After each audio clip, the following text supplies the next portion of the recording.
Kevin McCusker, and this is Giant Talk. Our guest today, Mayra Diaz, is from our financial aid office. Mayra, thanks for coming. Thank you for having me. So you're in financial aid, so the first thing we have to address is, what is financial aid? How would you describe it to somebody who didn't know what financial aid was?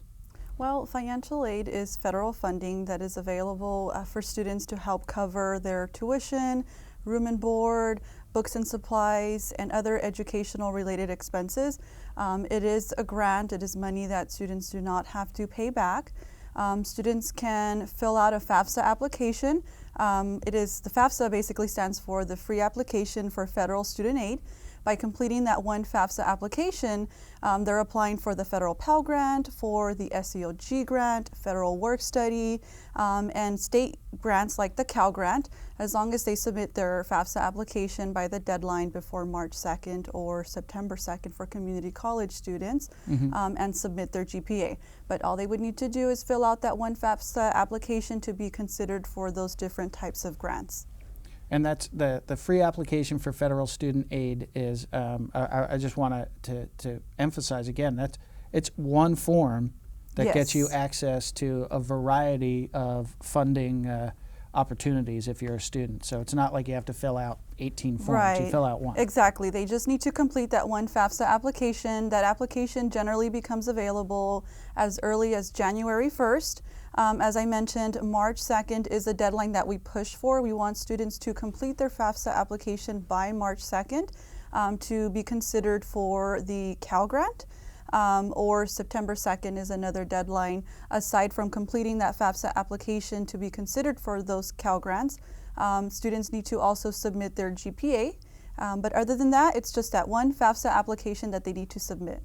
And that's a lot of that information also is available cos.edu/financial aid. Correct. You or can find FAFSA.gov, right? Sorry. Yes, you can go on the website to complete the FAFSA application, www.fafsa.gov, or to get more information or get a link to the FAFSA application, you can go on our website, www.cos.edu/financial aid. You'll find a lot of information about the different grants that are available, our SAP policies and procedures, and then student loan information and any other grants, or all the grant information is available on there as well. I think another thing that you mentioned that was interesting too is to point out to people that some of the grant opportunities, some of the financial aid opportunities are there to cover your expenses for going to college, which is not necessarily limited to tuition. I mean, they could be used to, if you're going full-time to college, they could cover some of your living expenses while you go to college. Is that exactly? Yeah. It's intended to help pay for your educational related expenses. If you qualify for the Board of Governors fee waiver, that help covers your enrollment fees, so that pays for your classes.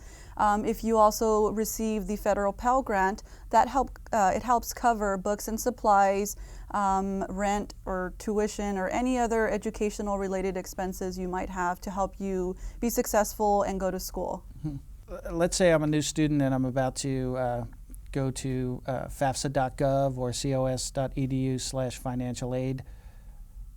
What kind of information should I have at hand? I know when I'm filling out things online and then I find out I should have gotten this form or this information and I've got to save the form and come back later, it could be frustrating. So give us an idea of what are some of the things you should have at hand when you start filling out the application. Right. Whenever you're filling out your FAFSA application, one of the things, or some of the things that you want to have is your Social Security number, your tax information or financial information such as your tax returns, bank statements, asset information.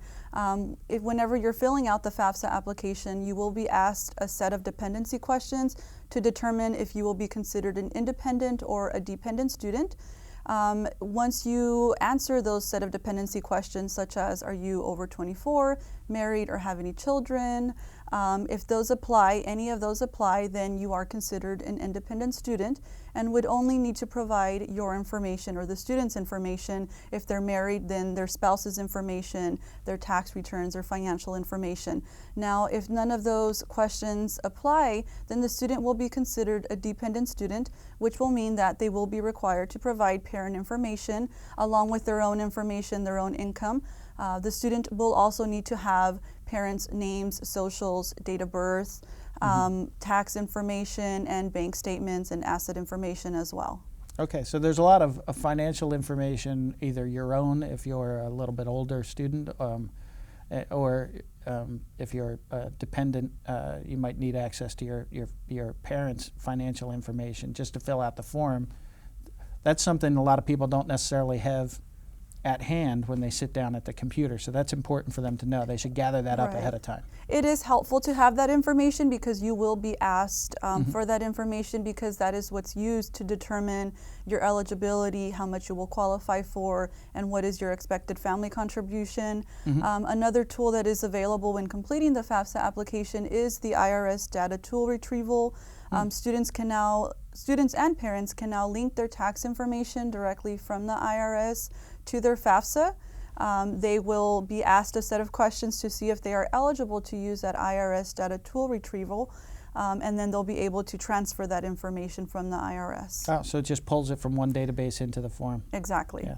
And if you do encounter something that you don't know the answer to, you can save your application. It'll give you a PIN number, and you can log back in later and finish your application, correct? Yes. If you're stuck, if you don't have that information with you, you can always save the application and proceed at a later time. Whenever you start the application, you will create a password. And so you want to make sure, or students always want to make sure, that they write down their passwords, write down their PIN numbers, because if you need to save it and resume it at a later time, you will have that information to go back in.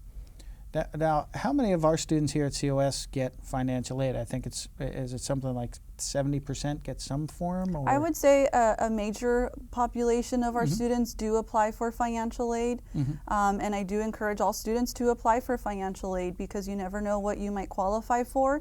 All you have to do is complete that one FAFSA application, and we'll see what grants you qualify for. Right. So, I mean, it's worth it to take the time and fill it out because you never know. It's certainly not going to hurt you to fill it out, and you might as well just sit down, take the time, do it. You might get access to some money that could really help you pursue your education. Exactly. Students sometimes feel that because they think that they might not qualify, they make too much, they shouldn't apply. Well, you never really know unless you submit that application.